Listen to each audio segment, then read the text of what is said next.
Alô, sejam bem-vindos a mais um vídeo do canal Professor Tricolor.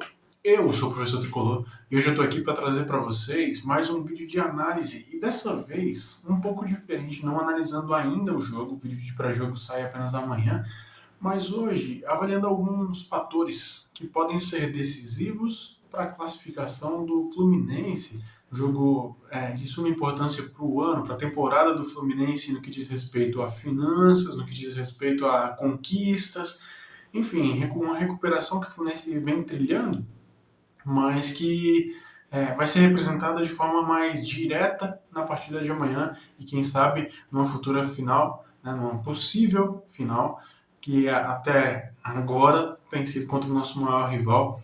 Enfim, vamos lá.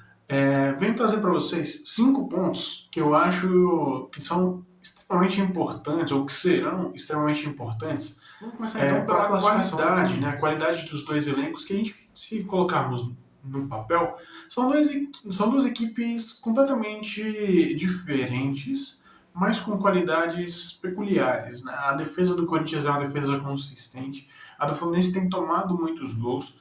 O meio-campo, apesar da falta do André e do Nonato também, né, que agora já não volta mais, mas principalmente do André, faz com que o meio-campo seja muito equilibrado, né, no que diz respeito à qualidade dos dois elencos.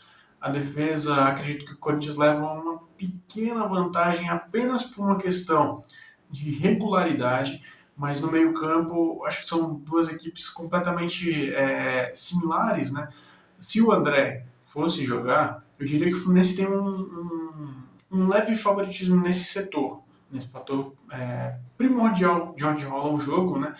Mas aonde o jogo é decidido de fato, que é no ataque, eu acredito que o Fluminense tem peças muito mais interessantes do que o Corinthians.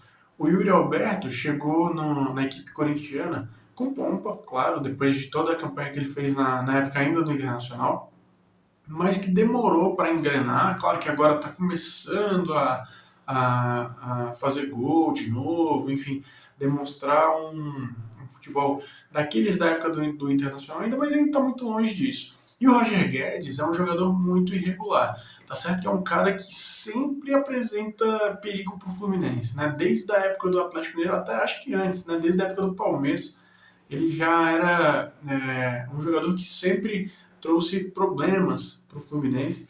Mas Germancano, atacante com mais gols no ano, o atacante que está a um gol de bater a melhor campanha do Fred, né, com a camisa do Fluminense. É um jogador extremamente decisivo que pode definir uma partida com um toque só na bola e voltou a fazer gol contra o Fortaleza, o que é um bom sinal. E além disso, tem o que é para mim o jogador mais consistente, mais regular, enfim, que é o João Arias. Né? O Arias tem feito uma temporada excelente pelo Fluminense e pode sim, por que não, definir uma partida como fez no primeiro jogo, inclusive, né? Foi dele o segundo gol do Fluminense, tanto que o segundo ponto ali é um cara que eu acabei de citar, que é o Germancano. Um outro fator importante que eu não falei sobre o Cano, depois de todas essas questões, né, de artilheiro e gol, é um cara que é muito identificado e que se doa o tempo todo. Você pode perceber que mesmo nos momentos mais difíceis do Cano com a camisa do Fluminense, quando ele passou vários jogos sem fazer gols, 4 jogos sem fazer gols, é um cara que se esforça, que se dedica, tem raça, tem um espírito que combina muito com o Fluminense. É um líder dentro de campo. E como eu disse, né, pode resolver uma partida num toque só na bola.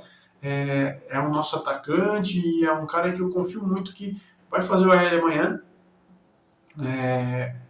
Um terceiro ponto muito importante, que eu não citei quando eu comentei sobre o meio campo, é o Paulo Henrique Ganso, que para mim é um gênio, joga muita bola e tem mostrado isso no decorrer do ano também.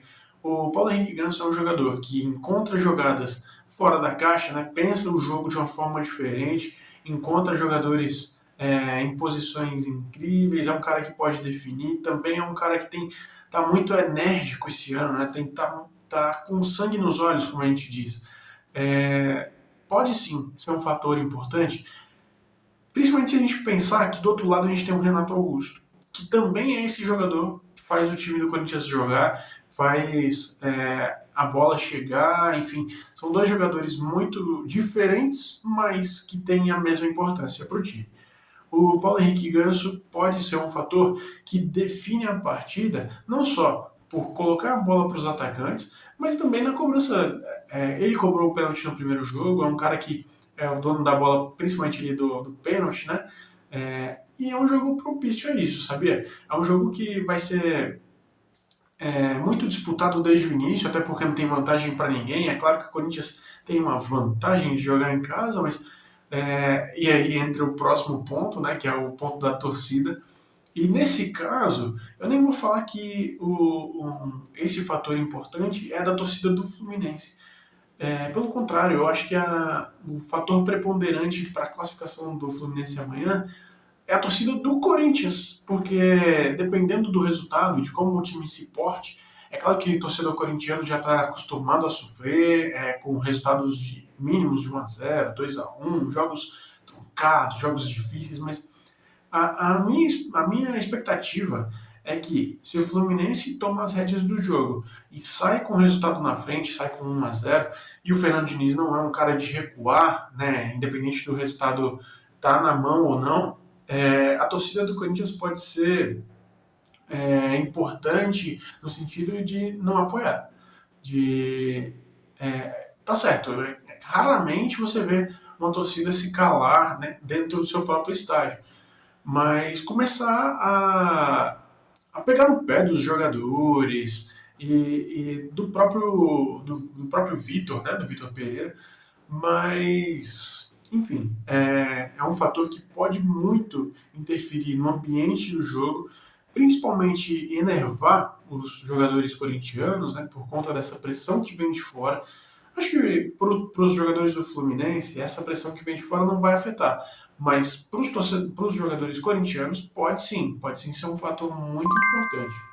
E por último, deixei esse tema por último, porque o fator técnicos.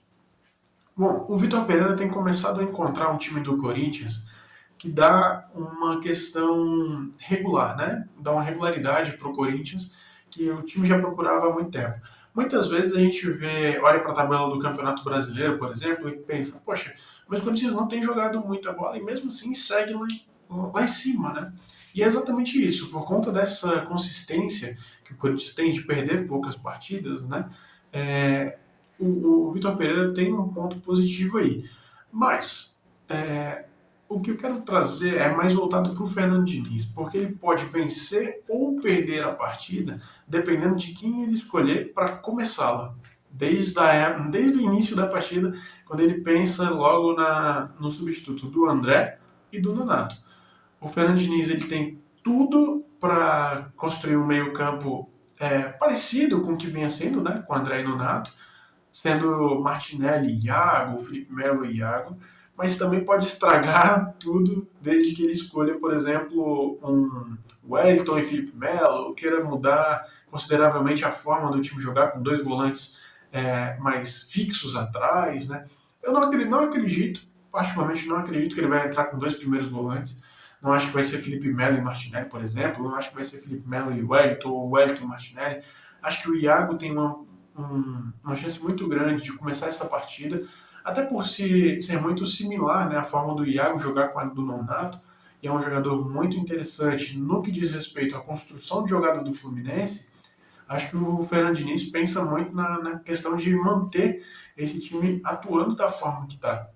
Além desses 5 pontos que eu coloquei aqui, vocês acreditam que podem haver outros fatores que podem sim definir a partida de amanhã a favor do Fluminense? Bom, é isso. Gostaria muito de agradecer a participação de todos vocês, os likes, os comentários. Claro, humildemente gostaria de pedir que compartilhem também o vídeo. O canal tem crescido, para mim é uma honra poder fazer esses vídeos para vocês. E é isso, galera. Muito, muito, muito obrigado por terem acompanhado o vídeo até aqui. Tamo junto, até o próximo vídeo. Valeu!